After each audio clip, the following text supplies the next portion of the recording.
말씀 이사야 49장 9절에서 11절 보도록 하겠습니다. 이사야 49장 9절에서 11절.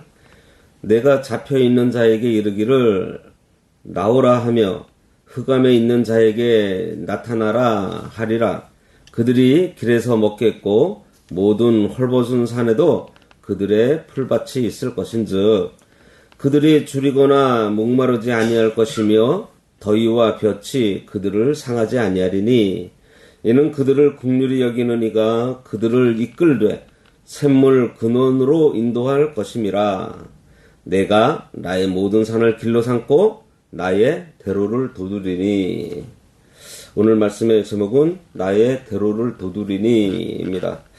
어제 8절 말씀에서 너를 보호하고 너를 백성의 언약으로 삼으며 나라를 일으켜서 그들에게 그 황무하였던 땅을 기업으로 상속해 주시겠다고 말씀하셨는데 어떻게 그 일을 하실지 오늘 본문에서 너희들이 헐벗은 산에 거하고 있지만 그곳이 풀밭이 있게 되고 광야를 지나지만 거기서 줄이거나 목마르지 않고 더위와 볕이 그들을 상하지 않도록 하시고 어떠한 장애라도 다 극복해서 대로로 행하게 하시겠다며 희망과 힘을 주시는 말씀을 오늘 본문에서 해주십니다.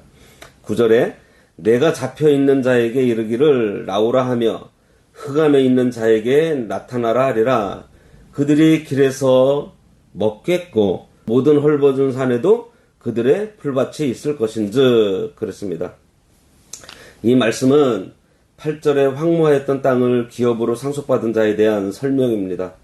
이것은 세상에서 죄에 사로잡혀서 그 죄의 세력의 억압 가운데 있는 하나님의 백성들을 말하고 있어요. 그들에게 하나님께서 이르기를 나오라고 했는데 문자 그대로는 바벨론에 잡혀 있다가 나오라고 할 때 나오라는 것입니다. 궁극적으로는 죄에 사로잡혀 있는 상태에서 나오라는 거예요. 그리스도께서 이 세상에 오셔서 십자가에서 죽으신 이유는 우리들을 이 죄의 억압 가운데서 구해서 흑암과 같은 이 세상에서 빛의 자녀로 나타나게 하려고 하신 것입니다. 그들이 길에서 먹겠고 모든 헐벗은 산에도 그들의 풀밭이 있다 그랬습니다. 이스라엘이 포로에서 돌아오는 길에 하나님께서 보호해 주실 것을 약속하시는 말씀입니다. 오늘날 예수 믿고 구원받은 후에 본향을 향해 가는 성도들의 삶을 보호해 주신다는 말씀이에요. 여기 헐벗은 산은 험한 세상을 상징하고요. 풀밭은 하나님께서 풍성하게 공급해 주시는 역사를 말하고 있습니다. 그래서 이 말씀은 이 벌거벗은 이 헐벗은 산에는 아무것도 심을 수도 없고 물도 될 수 없는 말 그대로 황폐한 산인데 하나님의 은혜로 거기에 풀밭이 있게 되어서 목장하기에 좋게 된다는 것을 말해요. 저 하나님께서 갇혔던 그의 백성들을 해방시켜 주시고 사랑과 긍휼하심으로 그들을 돌봐주실 것. 그러니까 성도들을 죄로부터 자유와 천국의 회복을 보여주고 있는 것입니다.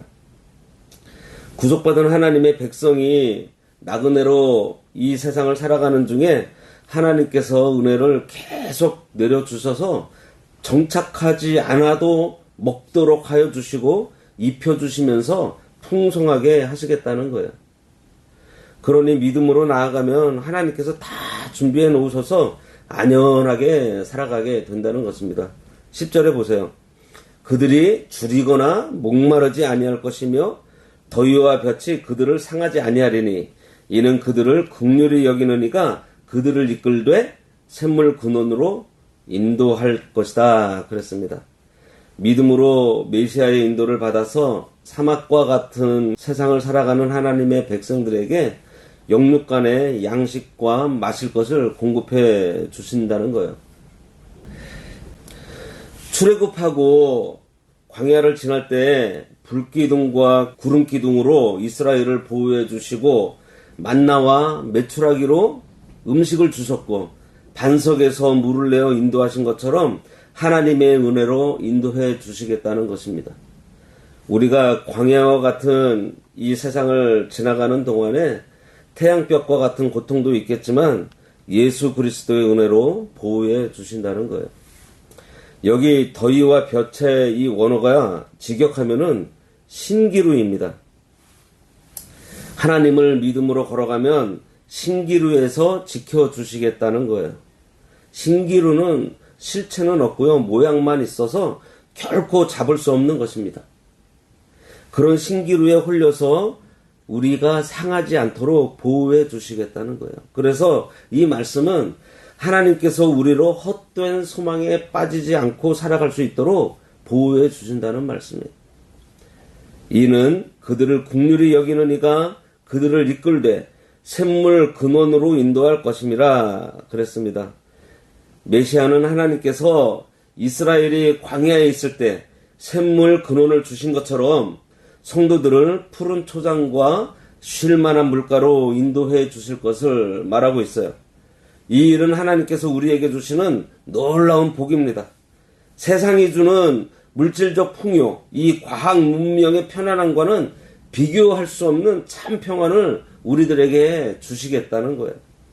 그래서 이 말씀은 사막과 같은 험한 세상을 하나님의 백성들이 살아가지만 메시아께서 앞서 인도해 주심으로 그들이 참 평강과 안식을 누리게 될 것을 예언하는 말씀이에요.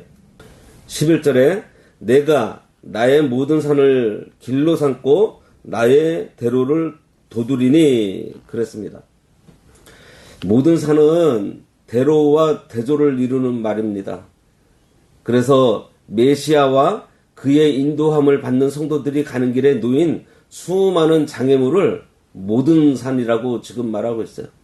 그리고 대로는 하나님의 도우심으로 온갖 역경들이 극복될 것을 표현하고 있는 것입니다.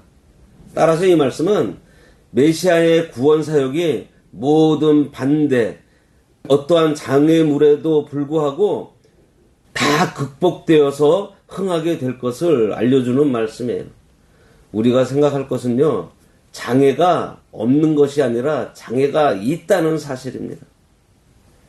예수를 믿으면 장애가 없어지는 것이 아니고요, 장애가 있지만 그 길이 대로가 된다는 거예요. 우리나라에 보면은 산이 굉장히 많습니다. 산이 많다 보니 거기에 뭐가 또 많아요? 터널이 많이 있어요. 길을 내기 위해서 산을 뚫어서 길을 냈습니다. 바로 이런 것과 같아요.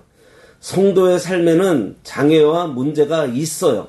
없는 게 아니에요. 하지만 하나님께서 그 산을 뚫어서 대로를 만들어서 지나게 해주신다는 거예요. 그래서 우리 기도도 하나님께 장애를 없애달라는 기도가 아니고요, 장애를 넘거나 뚫고 나갈 수 있는 능력을 구하는 기도를 해야 하는 것입니다.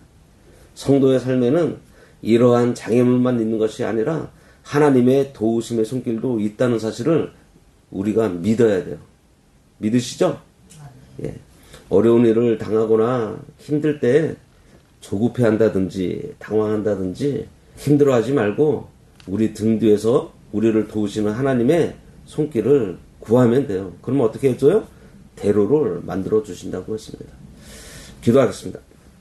하나님 아버지, 흑암 가운데 있는 저희들의 가는 길에 먹여주시고 헐벗은 산에 풀밭이 되게 해서 목장하기에 좋은 환경을 주시고 광야와 같은 사막과 같은 길에서 목마르지 않게 하시고 헛된 유혹에서 상하지 않도록 도와주시는 우리 아버지 하나님께서 저희들의 목자가 되어주셔서 늘 푸른 초장과 쉴만한 물가로 인도하여 주시는 줄을 깨닫게 하여 주시고 저희들 앞에 있는 어떠한 환난이나 공고나 박해나 기근이나 적신이나 위험이나 칼들을 믿음으로 저희들이 잘 견뎌내고 승리할 수 있도록 하나님만 의지하고 하나님의 도우심의 손길을 저희들이 날마다 구하면서 저희들에게 그 은혜를 베풀어 주시기를 간절히 바라옵고 원하오며 예수님의 이름으로 기도드리옵나이다.